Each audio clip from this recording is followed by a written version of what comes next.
Assalamualaikum semua. Sains tahun 4 pada minggu ini, cikgu akan terangkan tentang latihan dalam buku aktiviti muka surat 41. Okey. Sebenarnya kamu kena buat latihan daripada muka surat 38, 39, 40, 41. Kalau muka surat 39 dengan 40 tu soalan objektif. InsyaAllah cikgu rasa kamu boleh buat dah yang tu. Okey, untuk muka surat 38 tu cikgu dah terangkan dalam video minggu lepas. Jadinya minggu ni cikgu nak terangkan latihan dalam muka surat 41.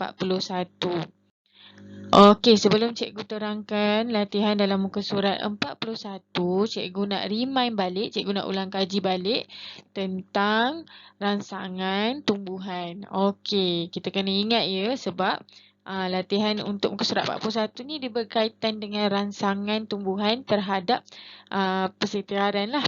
Okey, kalau akar dalam kat bahagian tumbuhan tu, ia akan bertindak kepada air dan graviti. Maknanya kita tahu sendiri kan, akar pokok ni dia akan pergi, dia akan cari air. Untuk apa? Untuk bagi makanan dekat pokok tu. Dan akar juga dia bertindak terhadap graviti. Sebab itulah akar ni kalau kita letak kat atas macam mana pun dia akan turun ke bawah. Sebab apa? Sebab graviti kita ni dia tarik ke bawah tanah.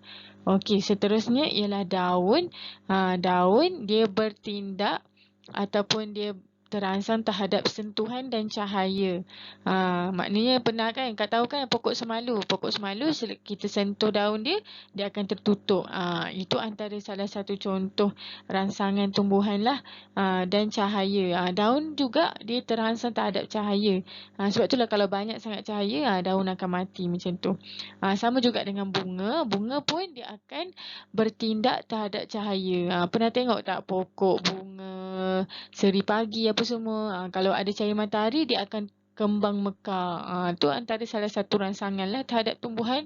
Dan seterusnya ialah pucuk. Pucuk pokok ni ialah pokok yang baru tumbuh dekat tumbuhan tu. Sebab itulah pokok kita dia akan makin lama makin tumbuh ke atas. Sebab apa? Sebab dia terangsang terhadap cahaya. Dia akan cari cahaya untuk melakukan proses fotosintesis. Okey, kita teruskan kepada penerangan latihan muka surat 41. Okey, kalau kamu tengok dalam muka surat 41 ni dia kata Rajah 1.1 menunjukkan satu penyiasatan yang telah dijalankan oleh seorang murid.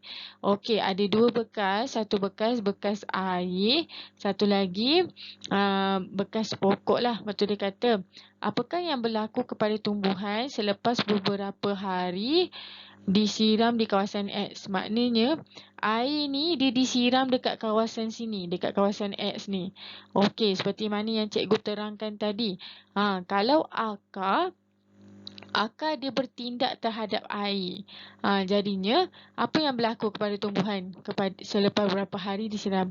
Maknanya pokok ni kalau dia nak tumbuh dia memerlukan air. Dia nak hidup dia memerlukan air. Jadinya bila ada air dekat kawasan sini saja, pokok ni akan bergerak ke sinilah. Maknanya akar akan bertindak terhadap kawasan X. Apa yang berlaku kepada tumbuhan?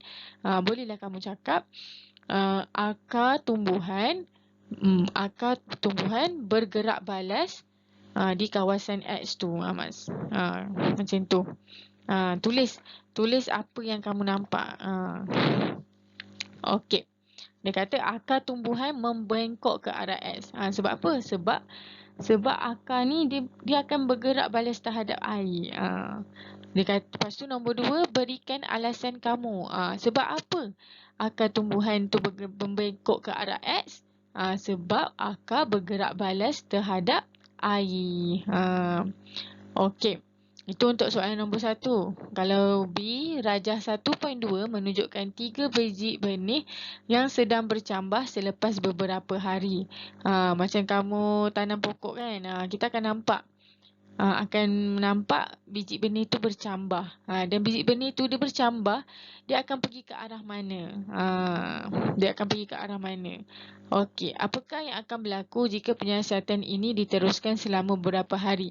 Lakarkan keputusan dalam rajah di atas.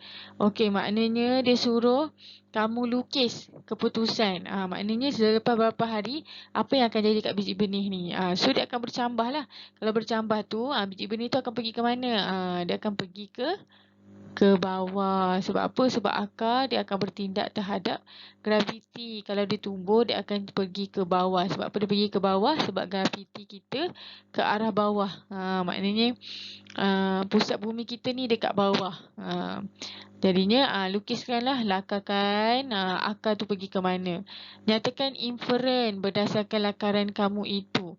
Dia kata inferen. Okey, inferen ni maksud dia sebab apa akar dia jatuh ke bawah?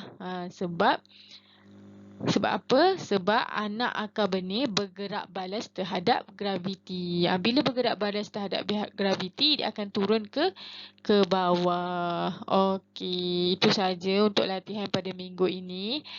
Untuk muka surat 38, 40, 41. Jangan lupa buat ya. Okey, sekian saja untuk pembelajaran kita pada minggu ini. Assalamualaikum. Jangan lupa buat kerja sekolah.